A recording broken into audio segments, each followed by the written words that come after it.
क्या होता है जब समय और मृत्यु, दो अडिग और अजेय शक्तियां, एक दूसरे के सामने खड़ी हो जाती है? समय जिसे हम सब जानने की कोशिश करते हैं, और मृत्यु जिसे हम नकारने का हर संभव प्रयास करते हैं, अब एक दूसरे का सामना करने जा रहे हैं। महाकाल, जो समय के भी पार है, और शनि, जो न्याय के दंडदाता है। दोनों के बीच टकराव न सिर्फ ब्रह्मांड के अंत के बारे में, बल्कि हमारे अस्तित्व के सबसे गहरे रहस्यों के बारे में भी एक नई कहानी लिखने वाला है। क्या शनि अपने न्यायपूर्ण कदमों से समय को सही दिशा दिखाएंगे, या महाकाल अपनी असीमित शक्ति से समय और मृत्यु की सीमाओं को तोड़ देंगे? इस यात्रा में समय, मृत्यु और आध्यात्मिक जागरण के नए पहलुओं का रहस्य सामने आएगा। तो तैयार हो जाइए इस अनकहे संघर्ष को जानने के लिए, जहां काल और अकाल का एक अद्भुत संगम होगा। तो चलिए इस रहस्यमय कथा की शुरुआत करते हैं, जहां हर पल आपको एक नई दहशत और ज्ञान से रूबरू कराएगा। कहीं ये संघर्ष हमें अंत तक ले जाएगा, या फिर हम स्वयं को समय और मृत्यु के इस द्वंद्व से बाहर पा सकेंगे। कहानी जारी है। जब ब्रह्मा ने सृष्टि की रचना की, तो दो शक्तियां जन्मी, काल और मृत्यु। काल, जिसे लोग शनि के नाम से जानते हैं, वो जो समय का प्रवाह है, जो सबका लेखा जोखा रखता है। मृत्यु, जो शरीर को मिटाती है पर आत्मा को नहीं छुपाती। परंतु एक ऐसा भी था जो ना काल से बंधा था, ना मृत्यु से भयभीत। वो स्वयं महाकाल था। शिव, त्रेता युग की संध्या थी। धर्म अधर्म से लड़ते लड़ते थक चुका था, और मानव अपने कर्मों में उलझ गया था। हर किसी को लगता था कि वे सही है, और सत्य बस उनकी समझ तक सीमित है। ऐसे समय में ब्रह्मांड के न्यायाधिकारी शनिदेव ने अपनी तीसरी दृष्टि खोली। ब्रह्मलोक में बैठे शनिदेव का ध्यान पृथ्वी की ओर था। उन्होंने देखा एक नगर जहां मंदिरों में शंख बजते थे, दीप जलते थे, परंतु वहां के लोग छल, पाखंड और स्वार्थ में डूबे हुए थे। पुजारी घंटियां बजा रहे थे, लेकिन उसी क्षण दान के पात्र से सोना चुराया जा रहा था। लोग व्रत रखते थे, लेकिन रात होते ही मदिरा के अड्डों में विलीन हो जाते थे। शनि ने गंभीर स्वर में कहा, धर्म केवल शब्द नहीं होता, वो आचरण होता है। अपने सिंहासन से उठते हुए शनि ने संकल्प लिया, अब समय स्वयं पृथ्वी पर जाएगा। वहां के लोग समय की सजा पाएंगे। उन्होंने अपने रथ को बुलाया। वो काले घोड़े से खिंचता हुआ, भारी, लोहित और धीमी गति से चलता था। उनका वाहन, काला कौआ, उनके आगे आगे उड़ता। जैसे ही उन्होंने ब्रह्मलोक से प्रस्थान किया, नक्षत्रों में कंपन हुआ, और पृथ्वी पर एक असहज ठहराव फैल गया। शनि जैसे ही पृथ्वी के वायुमंडल में प्रवेश करते हैं, उनके प्रभाव से सूर्य मध्यम होने लगता है। हवा भारी हो जाती है, पक्षी उड़ना बंद कर देते हैं, और लोग एक विचित्र आलस्य में गिरने लगते हैं। वो गांव जिसमें पाप की अधिकता थी, नैमिषपुरी, वही शनि उतरते हैं। नैमिषपुरी में सैकड़ों साधु थे, लेकिन सब केवल नाम के। लोग यज्ञ करते थे, लेकिन अग्नि के पास ही झूठ बोलते थे। कोई किसी की बहन को लूट रहा था, तो कोई धर्म की किताब बेचकर धन बना रहा था। शनि ने गगन में दृष्टि डाली और बोले, अब न्याय होगा। पर मेरा न्याय धीमा होता है और गहरा। उन्होंने गांव की ओर अपनी दृष्टि डाली। जैसे ही शनि की दृष्टि गांव पर पड़ती है, जल स्थिर हो जाता है, ध्वनि मंद पड़ जाती है, लोग चलते चलते ठिठक जाते हैं, वृद्ध की सांसें लंबी खींचने लगती हैं, बच्चे अचानक थक जाते हैं। शनि का प्रभाव फैल चुका था, लेकिन जब वो आगे बढ़े तो एक रहस्यमयी शांति उनके मार्ग में खड़ी हो गई। अगला अध्याय होगा मृत्यु का मौन और भस्म में बैठा एक संत, जहां शिव अपनी मौन साधना में होते हैं और शनि उनसे पहली बार टकराते हैं। नैमिषपुरी गांव के बाहर, घने पीपल और वटवृक्षों के झुरमुटों के बीच, एक सुनसान श्मशान भूमि फैली हुई थी। ये वो स्थान था जहां जिंदगी की अंतिम परछाइयां भी मौन होकर मिट्टी में विलीन हो जाती थी। यहां कोई आता नहीं था, सिर्फ राख, चिता की बुझी हुई लकड़ियां और बहती मंद हवा। लेकिन उसी चुप्पी में एक दिव्य ऊर्जा निवास करती थी। श्मशान के मध्य में एक बड़ा चबूतरा था, जिस पर एक व्यक्ति ध्यानमग्न बैठा था। उसका पूरा शरीर भस्म से ढका हुआ था। सिर पर उलझी हुई जटाएं, जिनसे कभी कभी सर्प झांकते थे, नेत्र बंद, लेकिन ललाट पर चमकता त्रिपुंड, और बीचों बीच एक जलता हुआ त्रिनेत्र। वो बोले नहीं, लेकिन उनकी उपस्थिति ही ब्रह्मा का घोष थी। वो कोई साधारण योगी नहीं था, वो थे महाकाल स्वयं। शनि गांव से निकलते हुए उसी श्मशान की ओर आए। उनका रथ जैसे ही उस सीमा में प्रवेश करता है, एक विचित्र बात घटती है। शनि के प्रभाव का दायरा वहीं स्थिर हो जाता है। ना समय धीमा होता है, ना वायु भारी, बल्कि हवा और भी तेज बहने लगती है। शनि चौंक जाते हैं। उन्होंने अब तक हर स्थान पर अपना नियंत्रण पाया था, लेकिन यहां तो कुछ और ही है। शनि अपनी दृष्टि उस योगी पर डालते हैं, लेकिन कुछ नहीं होता। योगी की श्वास भी नहीं बदलती। उनके ऊपर समय का कोई प्रभाव नहीं। शनि धीरे धीरे आगे बढ़ते हैं। अब वो उस योगी के बिल्कुल निकट है। तभी योगी ने नेत्र खोले। उनकी आंखों में अग्नि नहीं, पूरा ब्रह्मांड था। शनि पीछे हटे, लेकिन उस दृष्टि से बच नहीं सके। योगी बोले, हे शनि, तुम समय हो, लेकिन मैं समय से परे हूं। तुम्हें मुझसे क्या कार्य है? शनि विस्मित थे।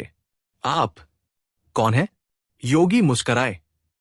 मैं वो हूं जो मृत्यु के बाद भी स्थिर रहता है। मैं वो हूं जिससे समय भी डरता है। मैं हूं महाकाल।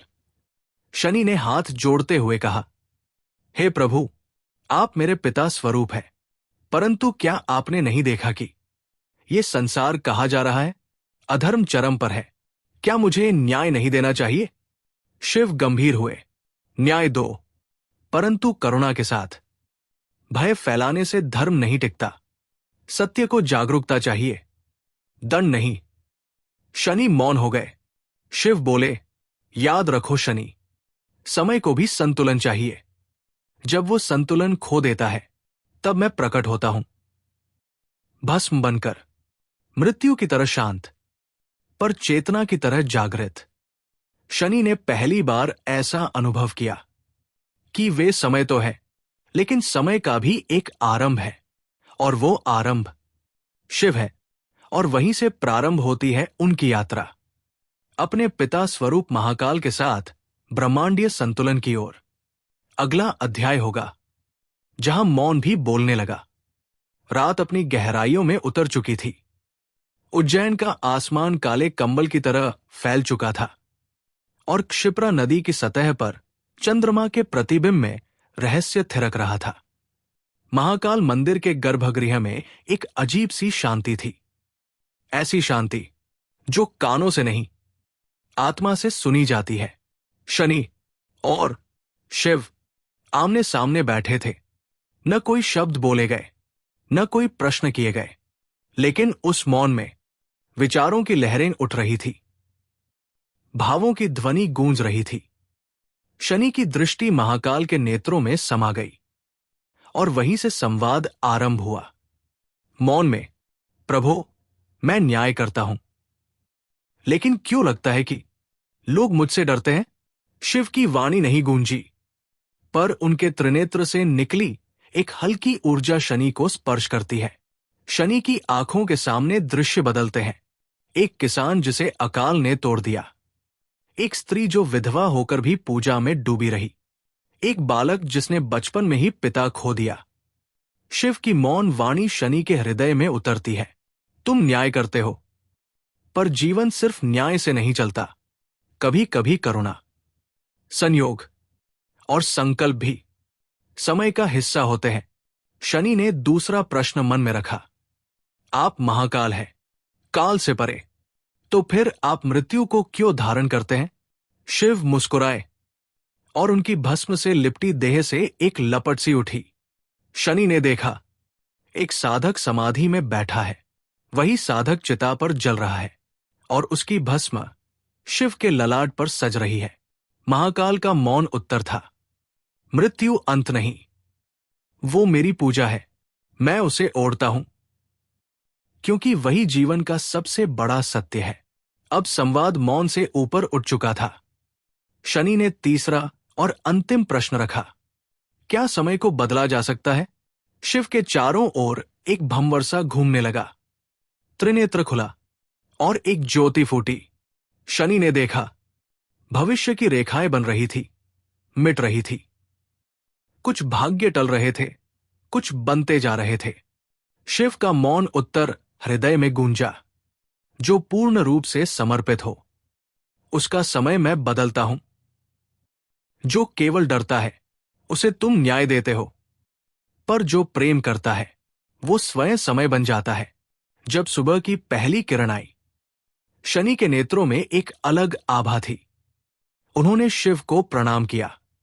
अब वे सिर्फ समय के नियंता नहीं थे, बल्कि मौन के श्रोता, संवेदना के दर्शक और न्याय के साथ करुणा के वाहक बन चुके थे। अगला अध्याय, जब काल ने महाकाल को ललकारा। उज्जैन की भूमि, जहां हवा भी शिवनाम जपती है, उस रात कुछ और ही घटित होने वाला था। श्मशान की राख अभी ठंडी भी न हुई थी कि ब्रह्मांड की नाड़ियों में हलचल होने लगी।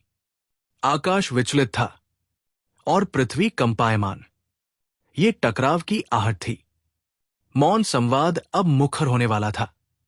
शनि, जिन्होंने काल के हर अंश को परखा था, अब स्वयं महाकाल के सम्मुख खड़े थे। उनकी दृष्टि में संदेह नहीं था, बल्कि एक सवाल था, एक चुनौती, एक अनुत्तरित सत्य। हे शिव, आप काल के पार हैं, परंतु क्या यही कारण है कि आप नियमों से परे हैं? मैं नियम हूं। आप अपवाद, क्या न्याय के समक्ष अपवाद भी टिकेगा? शिव शांत थे, पर उनकी आंखों में तांडव की चमक कौंधी। शिव धीरे धीरे उठे। उनकी देह पर भस्म की परतें फड़क उठीं। त्रिशूल की नोक से ब्रह्मांड में लकीर खिंच गई। शनि, तुम समय हो, परंतु मैं वो शून्य हूं जहां समय भी घुटनों पर आता है। तुम न्याय करते हो, पर मैं वो हूं जो न्याय के पहले और विनाश के बाद भी अस्तित्व में रहता है। तुम काल हो, पर मैं महाकाल हूं। शनि का नेत्र जल उठा। यदि आप महाकाल हैं, तो मुझे सिद्ध चाहिए। क्या समय को हराया जा सकता है? और फिर कुछ क्षणों के लिए ब्रह्मांड थम गया। ग्रहों की गति स्थिर हो गई। सूर्य ने प्रकाश रोक लिया, चंद्रमा ने शीतलता खो दी। त्रिशूल और शनि की दृष्टि टकराई। दोनों की ऊर्जा पृथ्वी से आकाश तक बिखरने लगी। ये कोई युद्ध नहीं था, ये सत्य की खोज थी। शिव ने अपनी जटाएं खोली। गंगा ने आकाश में उछाल मारी। उन्होंने डमरू बजाया। ध्वनि ने समय की रेखाओं को तोड़ दिया। तब शिव ने तांडव किया, पर यह तांडव विनाश का नहीं था, यह ज्ञान का तांडव था, जो शनि की चेतना को कंपा गया। शनि ने देखा, एक पुत्र अपने पिता की मृत्यु को स्वीकार कर शिव की शरण लेता है। एक रंक अपनी भूख में भी भक्ति करता है। एक राजा अपना राजपाट त्याग कर भस्म लेप करता है। उन्हें समझ आया, न्याय सिर्फ दंड नहीं होता, कभी कभी भक्ति भी सबसे बड़ा परिवर्तन लाती है। तांडव थमा। शिव शांत हुए। शनि नतमस्तक। शिव ने शनि के कंधे पर हाथ रखा और कहा, तुम नियम हो और मैं अपवाद। जब दोनों मिलते हैं, तभी संतुलन बनता है। अगला अध्याय, ब्रह्मांडीय द्वंद्व। जब अस्तित्व ने स्वयं से ही प्रश्न पूछा। शिव और शनि के बीच तांडव थम चुका था, पर ब्रह्मांड की नाड़ियों में अभी भी कंपन था। एक ऐसा क्षण आया जब काल, अकाल, अस्तित्व और शून्यता सभी एक ही बिंदु पर ठहरे। ये कोई साधारण युग का समय न था, ये वो क्षण था जहां समय स्वयं को देख रहा था और अकाल स्वयं को परख रहा था।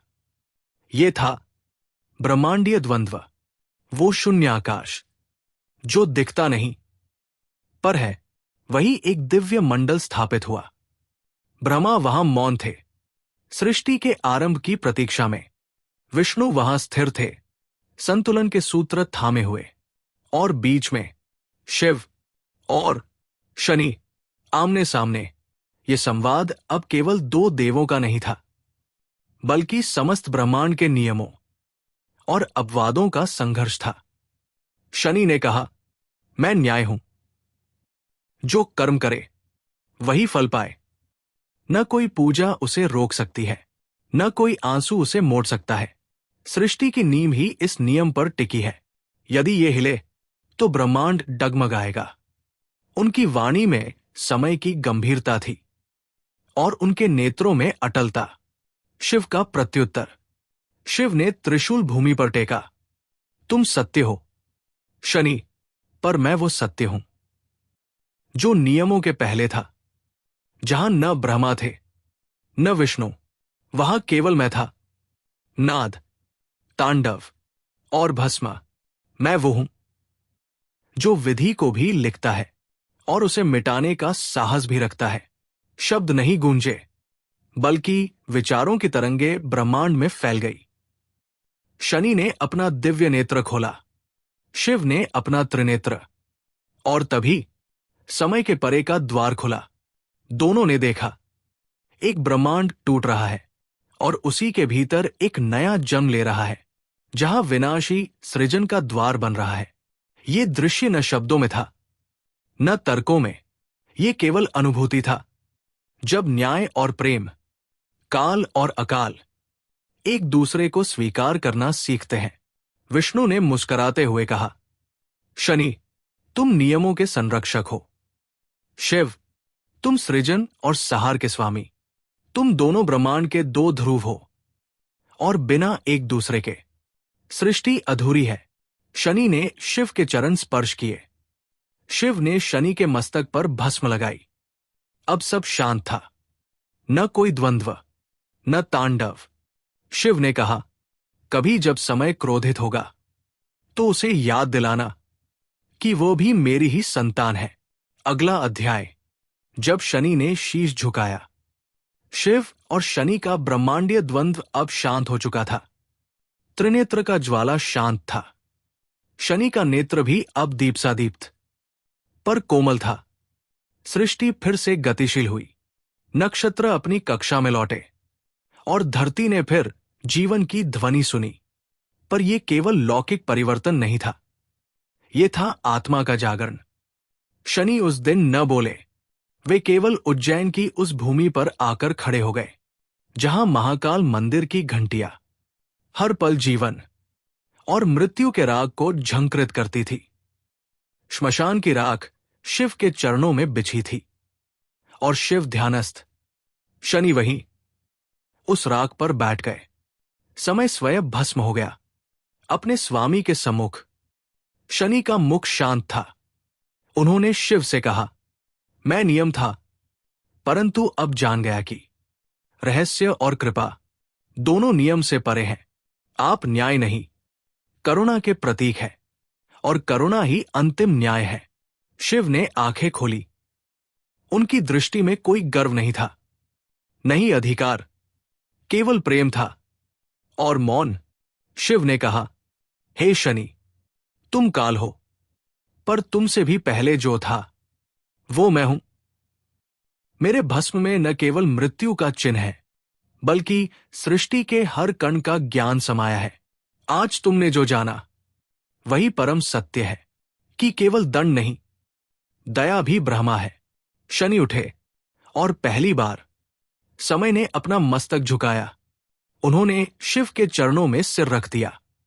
वहां कोई पूजा नहीं थी, न कोई आरती, केवल मौन था और अंतहीन शांति। उस दिन उज्जैन की हवाओं ने एक नया मंत्र जपा। जहां नियम समाप्त होते हैं, वहीं से महाकाल की लीला आरंभ होती है। शिव ने शनि को आशीर्वाद दिया, जहां जहां समय जाएगा वहां वहां अब करुणा भी जाएगी। तुम्हारी दृष्टि अब दंड नहीं, दिशा होगी।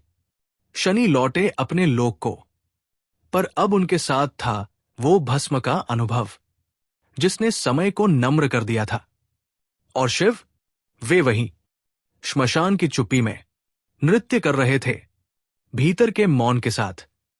कथा का सार: शिव केवल संहारक नहीं है, वे दया है, करुणा है, भक्ति है।